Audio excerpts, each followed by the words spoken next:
হযরত ওমর রাদিয়াল্লাহু তাআলা আনহু রাষ্ট্রীয় সফরে তিনি একবার দামেস্কের দিকে রওনা হয়েছেন। কিছু দূর যাওয়ার পরে হযরত ওমর পানির পিপাসায় অস্থির হয়ে গেছে। খাদেম আসলামকে ডেকে বলল, খাদেম, পানির ব্যবস্থা করো, দেখো কোথায় পানির কূপ পাওয়া যায়। খাদেম কিছুক্ষণ ঘোরাঘুরি করার পরে এসে বলল, আমিরুল মুমিনিন, কোথাও তো পানি পাওয়া যায় না, মরুভূমি, চতুর্দিকে পাহাড় আর বালু, পানির কোনো লেশ মাত্রাই পাওয়া যাচ্ছে না। হযরত ওমর রাদিয়াল্লাহু তাআলা আনহু বলেন, ডানে বামে তাকাইয়া দেখো কোনো বকরি দেখা যায় কিনা। খাদেম বলল, হ্যাঁ, অনেক দূরে দেখা যাইতেছে এক রাখাল কিছু বকরি নিয়ে যাইতেছে। এবার হযরত ওমর বলতে আছে, খাদেম, ওই রাখাল রে আমার কাছে ডেকে নিয়ে আসো। এবার রাখালকে যখন ডেকে নিয়ে আসতে গেল, রাখাল বলতে আছে, তুমি আমারে ডাইকা কই নিয়ে যাবা? খাদেম আসলাম বলতে আছে, এই মরুভূমির ভিতরে একজন মুসাফির আছে, যিনি তোমার সাথে একটু কথা বলবে। এবার খাদেম তো চিনে না, ইনি হলো অর্ধজাহানের প্রেসিডেন্ট। কাছে আসলো, আসার পরে হযরত ওমরের চরিত্র হলো সব সময় আগে সালাম দেয়। আল্লাহু আকবার, আগেই সালাম দেয়। সালাম দেওয়ার পরে মুসাফা হলো।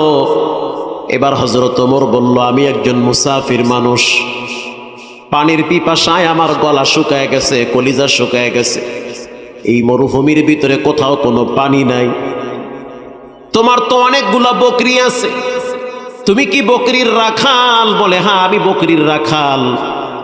একটা বকরির থেকে কিছু দুধ দহন করে তুমি আমাকে একটু পান করাও। বলার সাথে সাথে খাদেম বলতে আছে, মুসাফির, এই বকরিগুলার মালিক তো আমি না, একজন মালিক আছে, মালিকের অনুমতি ব্যতীত তোমাকে আমি দুধ পান করাইতে পারি না। হযরত ওমরের একটা অভ্যাস ছিল, মানুষকে সে সব সময় পরীক্ষা করত। এবার হযরত ওমর চিন্তা করলো, দেখি রাখালের ভিতরে রবের ভয় কেমন আছে। হযরত ওমর রাদিয়াল্লাহু তাআলা আনহু রাখালকে বলল, রাখাল, তোমাকে আমি একটা ভালো প্রস্তাব দেই, দেখো প্রস্তাবটা কেমন হয়। রাখাল বলল, বলেন কি প্রস্তাব? প্রথম প্রস্তাব হলো, তোমার এই বকরির পাল থেকে একটা বকরি আমার কাছে বিক্রি করো।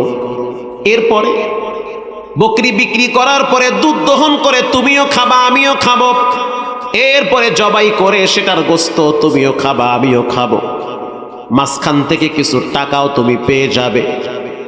আর যদি মালিক জিজ্ঞাসা করে বকরি কই, তুমি বলবা তোমার এই পাল থেকে যেমন আগে পরে অনেক বকরি বাগে খায়া ফেলাইছে, তুমি বলবা যে বাগে খায়া ফেলাইছে।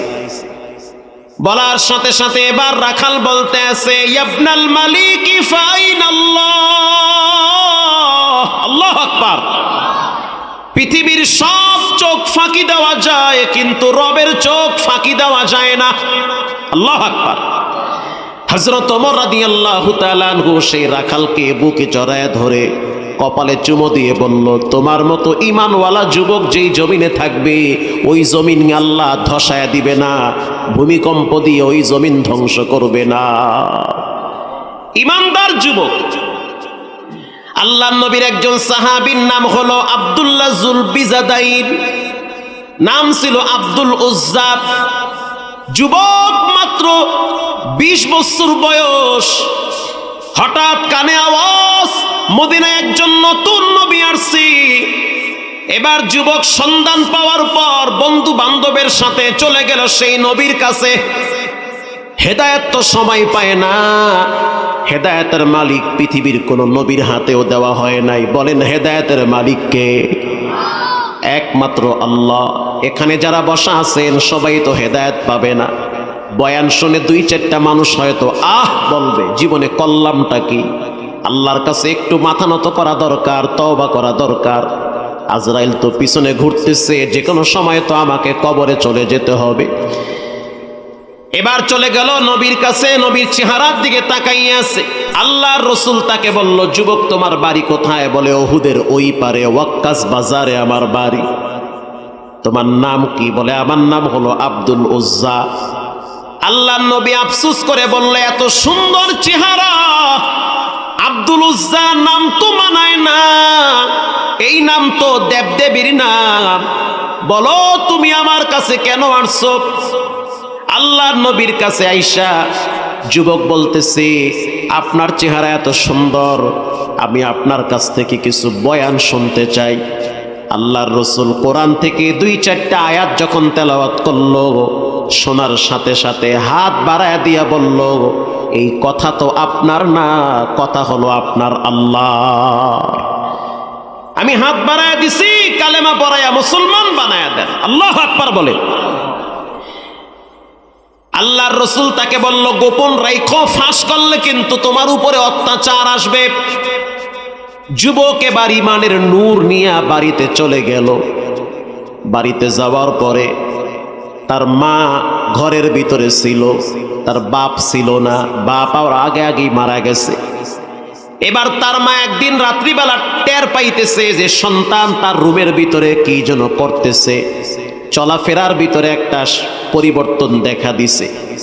ঘরের দরওয়াজার সামনে কান লাগায় শুনতেছে, আমার যুবক সন্তান রাত্রিবেলা নামাজে দাঁড়ায় দাঁড়ায় কোরআন তেলাওয়াত করে।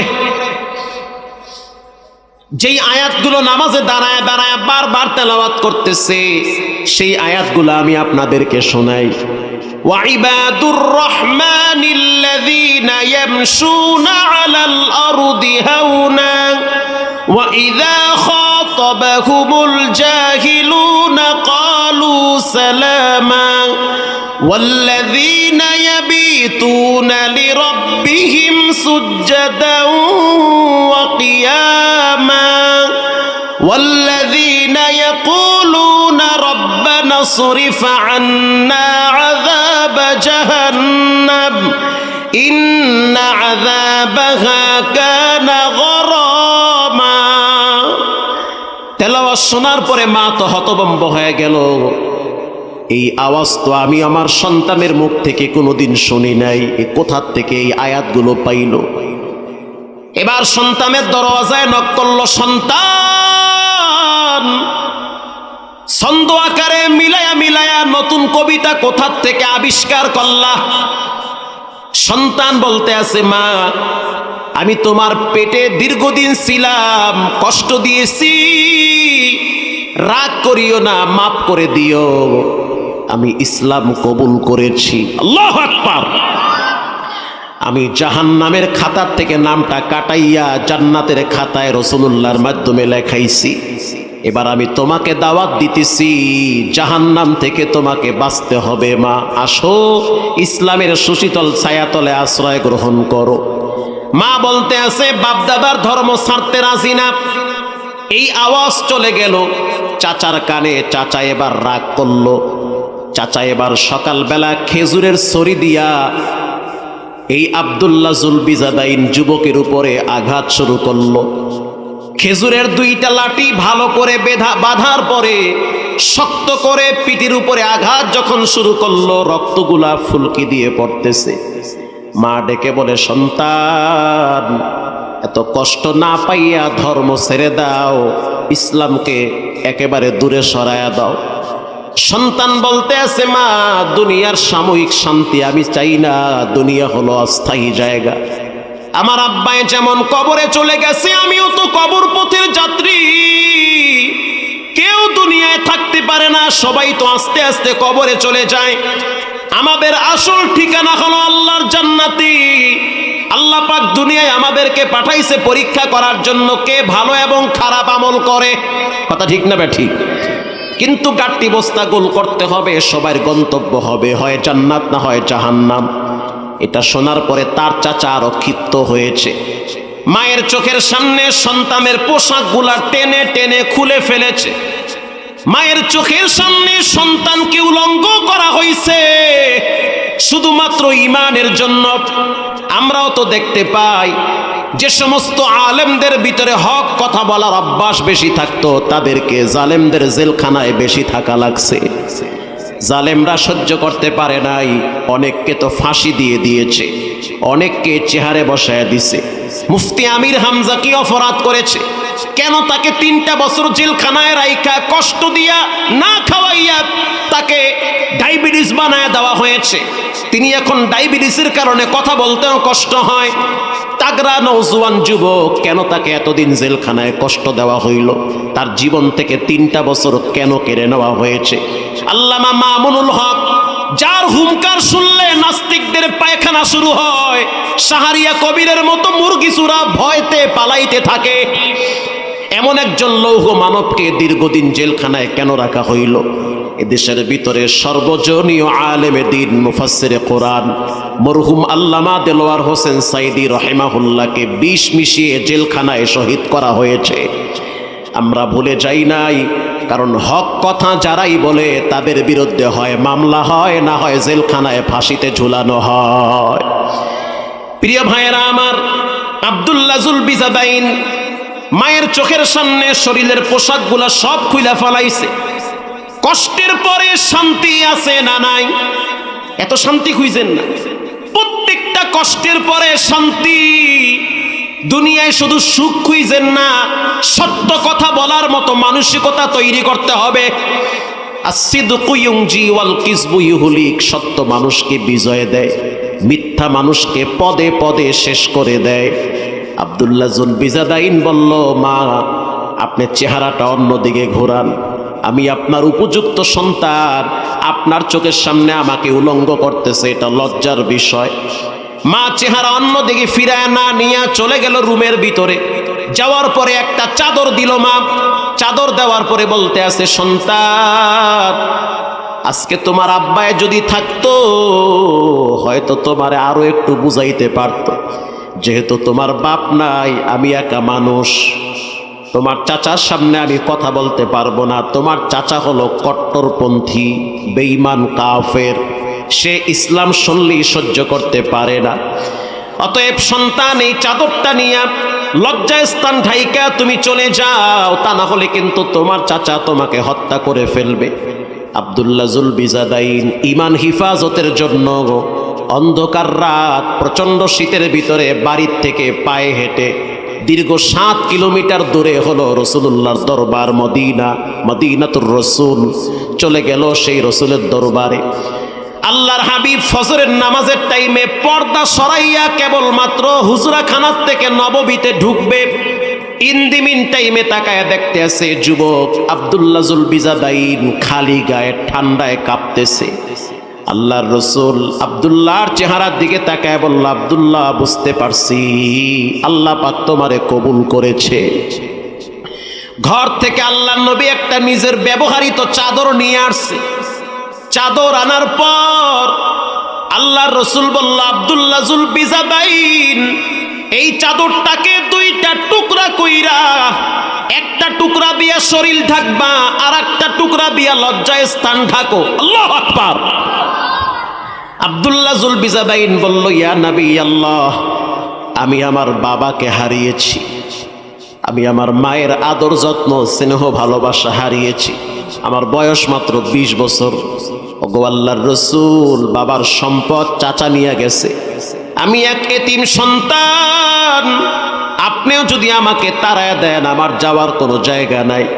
আল্লাহর রসুল বলল, রে আব্দুল্লাহ জুলবিজাদাইন শুনে নাও, ওমর, ওসমান, আলী যেখানে থাকে, যেখানে খায়, আসহাবে সুফফায় আজ থেকে তুমি থাকবা, খাবা। আল্লাহু আকবার। তুমি ওখানেই থাকবা, তোমার কোনো টেনশন নাই, থাকো ওখানে। হাদিসের কিতাবে আসছে মাগরিবের নামাজের টাইমে আব্দুল্লাহ জুলবিজাদাইন সময়ের আগে মসজিদে ঢুকে, ঢুকার সময় চিৎকার মেরে বলে আল্লাহু আকবার। আল্লাহু আকবারের জোরে বলে। ইশারের নামাজের টাইমে সময়ের আগে তিনি মসজিদে ঢুকার সময় তিনি উচ্চ কণ্ঠে জোরে আওয়াজে বলে আল্লাহু আকবার। বলেন না আল্লাহু আকবার। ফজরের নামাজের টাইমে আব্দুল্লাহ সবার আগে মসজিদ ঢুকে উঁচু আওয়াজে বলে আল্লাহু আকবার। এটা একটা পাওয়ারফুল আওয়াজ। এবার হযরত ওমর একদিন বলতে আছে, এত জোরে কেন বলো, আস্তে বললেও তো হয়, আমি তো ভয় পেয়ে যাই মাঝে মাঝে। হঠাৎ আল্লাহু আকবার। আল্লাহর রসুল বলতে আছে, ওমর সাবধান। দীর্ঘদিন পর্যন্ত তিনি তার জবানে আল্লাহর নাম নিতে পারে না, এজন্য ঈমান কবুল করার কারণে ঈমানের নূর ভিতরে এমন ভাবে ঢুকছে, আল্লাহর নাম নিতে সে বড় মজা পায়। তাকে বাধা দিও না, আল্লাহু আকবার বলেন, তাকে নিষেধ করিও না। কিছুদিন পরই যুদ্ধের দামামা বেজে উঠল, সাহাবায়ে কেরামদেরকে নিয়ে যুদ্ধে রওনা হয়েছে। এই যুবক সাবধান হও, সতর্ক হয়ে যাও। তোমার রক্ত, তোমার জীবন দুনিয়ার কোন নেতা নেত্রীর জন্য ব্যয় হতে পারে না। তোমার রক্ত ব্যয় হবে, তোমার জীবন ব্যয় হবে একজনের জন্য, তিনি হলেন কে? রবের জন্য জীবন ব্যয় করো, রক্ত ব্যয় করো। দুনিয়ার কোনো ধান্দাবাজদের জন্য রক্ত ব্যয় করা যাবে না। আমরা অনেক কিছু দেখছি, এবার আমরা কোরআন শাসিত বাংলাদেশ দেখতে চাই। আমরা চাই এই জমিনে যেন আল্লাহর কোরআনের রাজ কায়েম হয়, ঠিক না ব্যাঠিক? একজন মুসলিম হিসেবে এটা চাওয়ার দরকার আছে না নাই?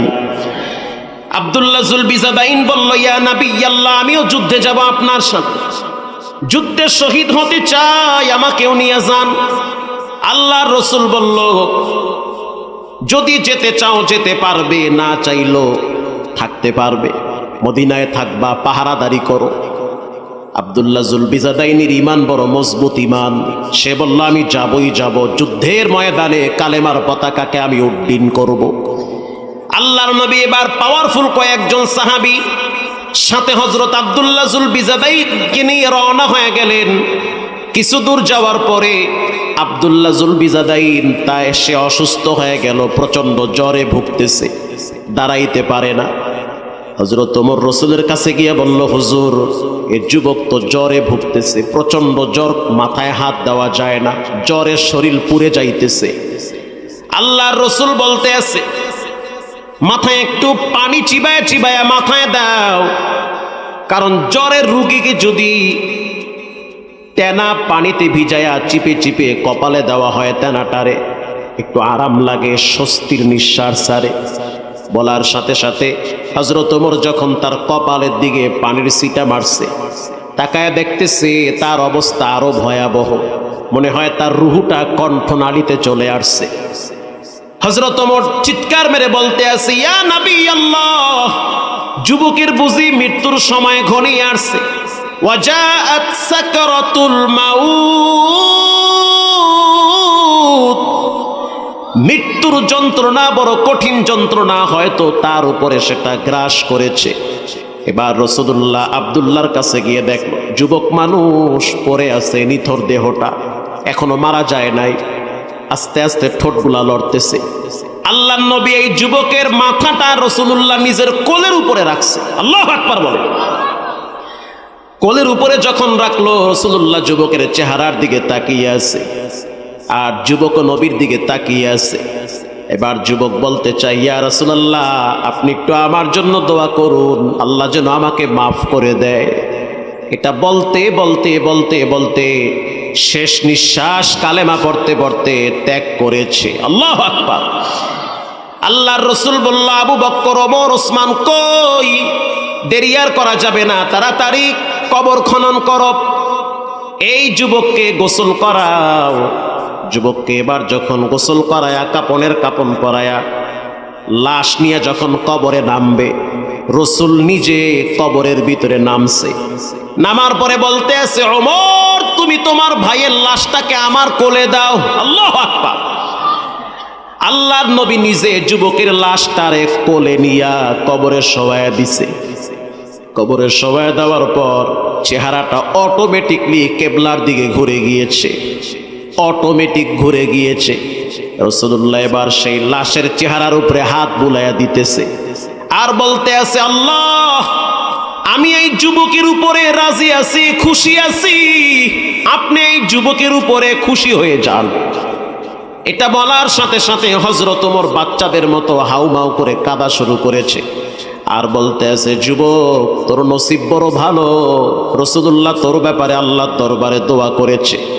প্রিয় মুসলমান ভাইয়েরা আমার, জানতে চাই, এই যুবকের তো কিচ্ছু ছিল না, ইসলাম কবুল করার পর তার কিছুই নাই, শুধুমাত্র ঈমান ছিল, আল্লাহু আকবার বলেন।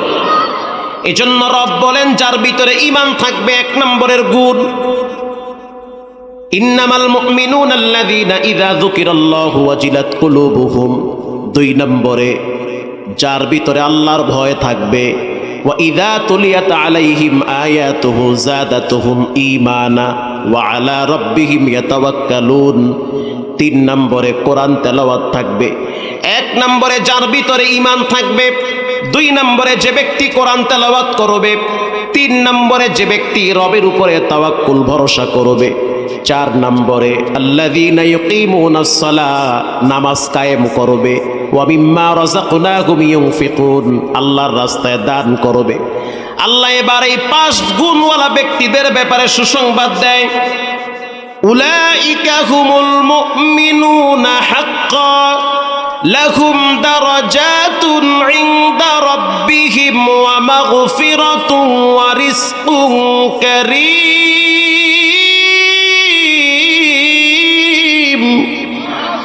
আল্লাহ তাআলা বলেন যার ভিতরে পাঁচটা গুণ থাকবে তাকে দুইটা পুরস্কার দেওয়া হবে। সুবহানাল্লাহ বলেন। এক নম্বরের পুরস্কার রব বলেন আমি আল্লাহ তার মর্যাদাকে বাড়ায়া দিব, সম্মান বাড়ায়া দিব। দুই নম্বরে আমি রব তার গুনাহগুলোকে মাফ করে দিব। এরপরে আল্লাহ পাক বলেন ওয়া রিজকুন কারীম, আমি রব তার রেজেকে বরকত বাড়ায়া দিব। রব যদি কাউকে রেজেক দেয় ডিগ্রি লাগে না, এমনি তারে দিতে পারে। গত বছর মহিষখালীতে বয়ানে গেছি, কক্সবাজার। এবছরও না হইল 15টার উপরে প্রোগ্রাম নেওয়া আছে কক্সবাজারে, টেকনাফ, লিং রোড, ডলফিন মোড়ে, এরপরে কুতুবদিয়ায়। তো গেলাম মহিষখালীতে, যাওয়ার পরে এলাকার লোক আমাকে বলল আপনি কি পত্রিকায় দেখছেন না যে এক লোকের জালে, এক জেলের জালে 2.5 কোটি টাকার পোমা লাগছিল, পত্রিকায় আসছে যে কক্সবাজারে সমুদ্রে এক জেলের জালে 2.5 কোটি টাকার পোমা মাছ লাগছে। সুবহানাল্লাহ বলেন। মানে এই পরিমাণ পোমা মাছ তার জালে লাগছে যে ওটার বাজার মূল্য ছিল 2.5 কোটি টাকা।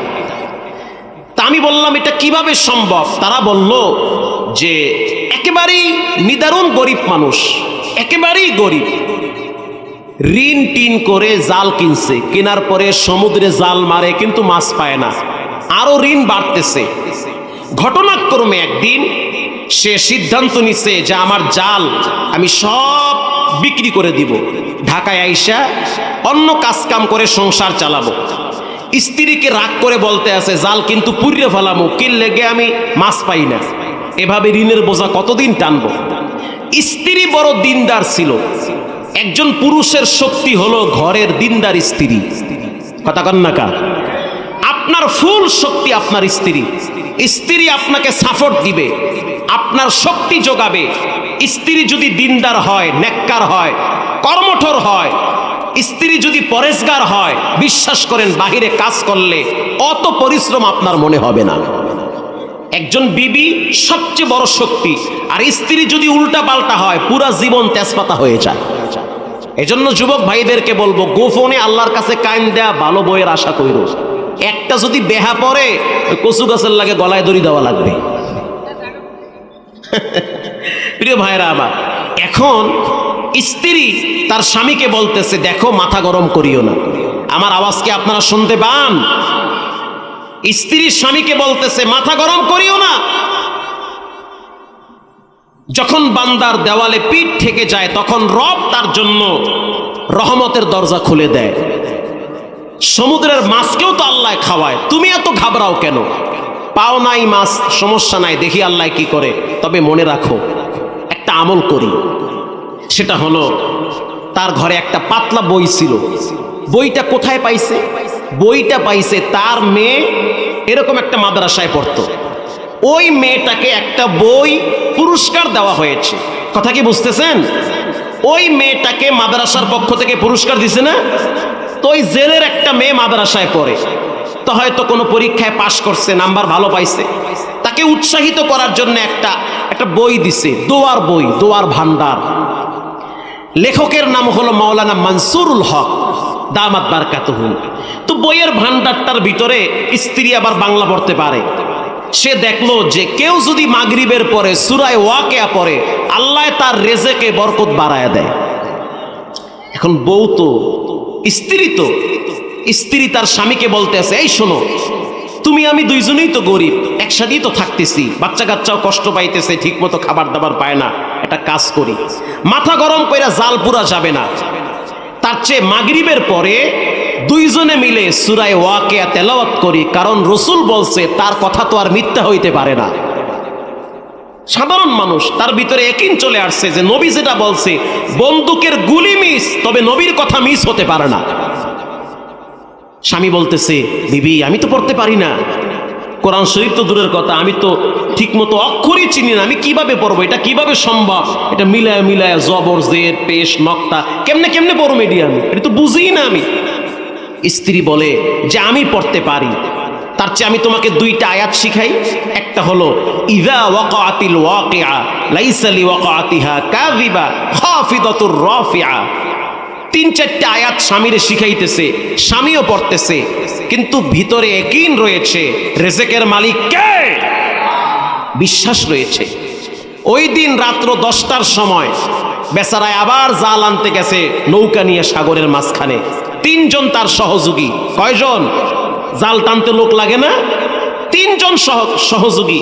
এই 3জনরে নিয়ে ছোট্ট একটা নৌকা নিয়ে গেছে সেই মহিষখালীর থেকে ভিতরে নদীর মাঝখানে, সাগরের মাঝখানে গেছে জাল টানতে।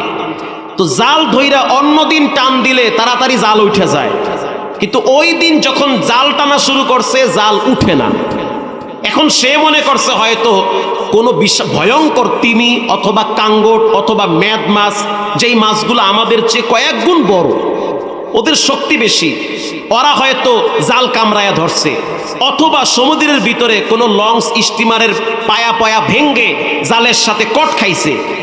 3জনে মিলে এত টানে জাল আসে না। পরে ফুল শক্তি দিয়ে যখন জাল টানা শুরু করছে, এবার জাল আস্তে আস্তে উঠতেছে।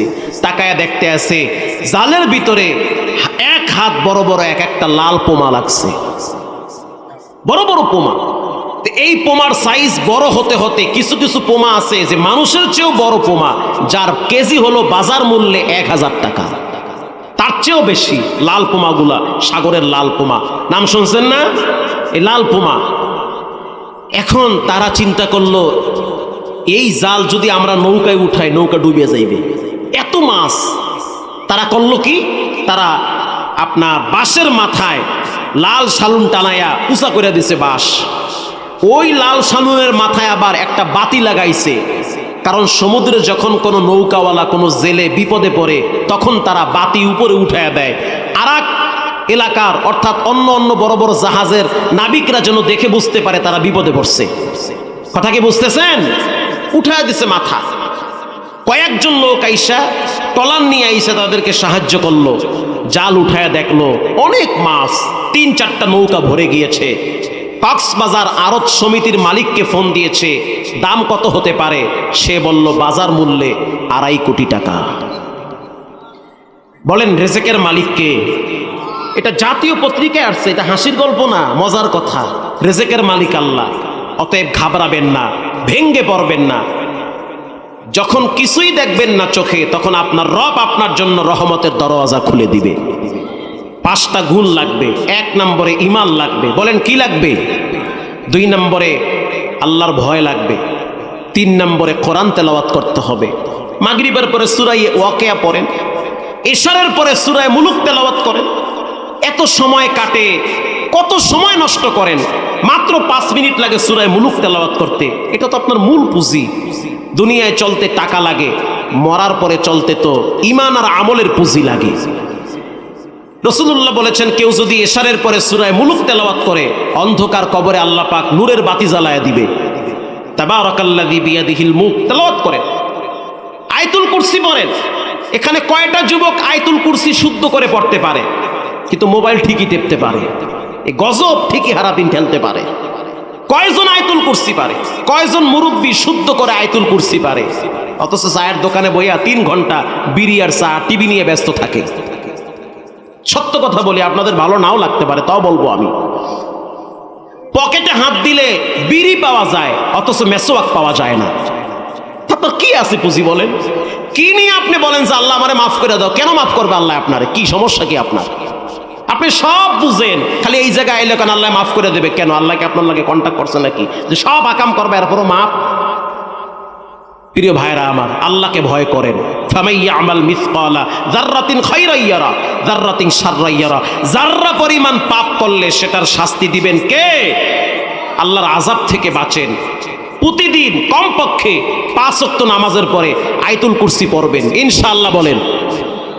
রাসূল বলেছেন কেউ যদি 5 ওয়াক্ত নামাজের পরে আয়াতুল কুরসি পড়ে, জান্নাতে যেতে মাঝখানে বাধা হলো তার মৃত্যু।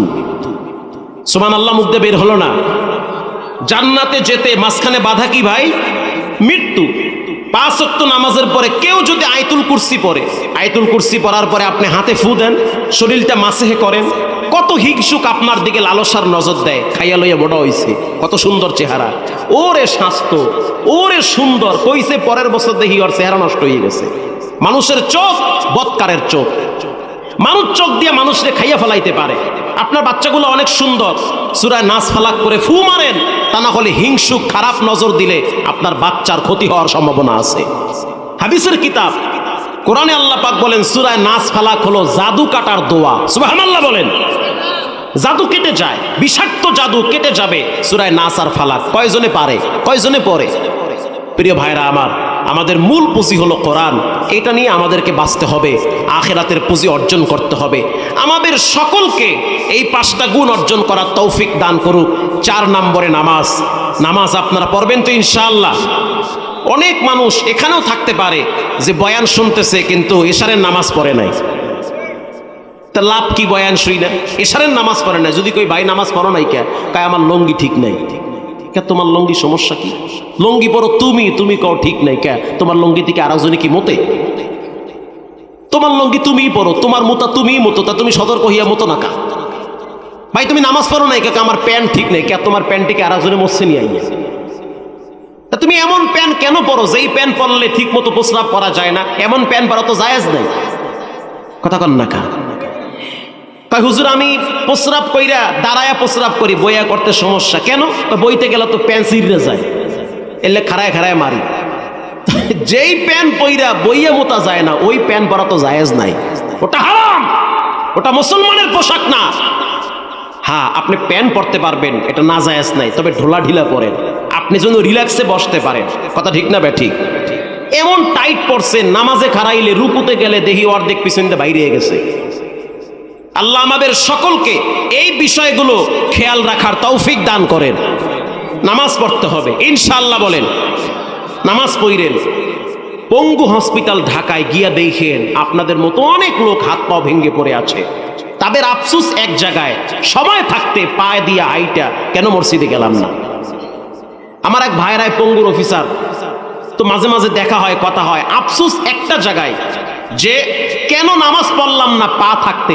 এখন হুন্ডা অ্যাক্সিডেন্টে পা ভাঙ্গে গেছে, এখন তো আর নামাজ যাইতে পারি না, বিছানায় হইয়া থাকি। সময় থাকতে নামাজ পড়বো ইনশাআল্লাহ বলেন। আল্লাহ আপনাদের সকলকে এই 5 গুণে গুণান্বিত হয়ে ঈমানকে মজবুত করার তৌফিক দান করেন।